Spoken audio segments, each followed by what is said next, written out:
మైలవరం నియోజకవర్గంలో వైఎస్ఆర్ కాంగ్రెస్ పార్టీ క్రమేపీ క్షీణిస్తుంది. రోజు రోజుకు తెలుగుదేశం పార్టీలోనికి వలసలు కొనసాగుతున్నాయి.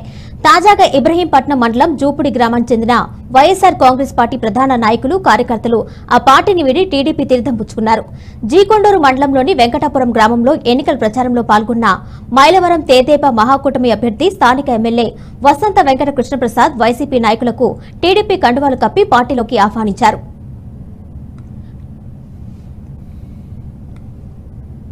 P Srinivasarao, L Srinivasarao, K Ajay Kumar, N Aruna Kumar సహా పలువురు టీడీపీలో చేరారు.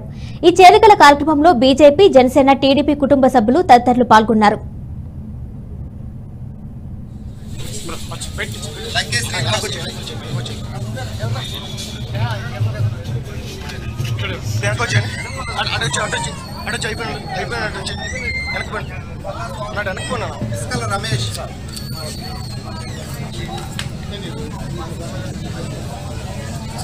నవీన్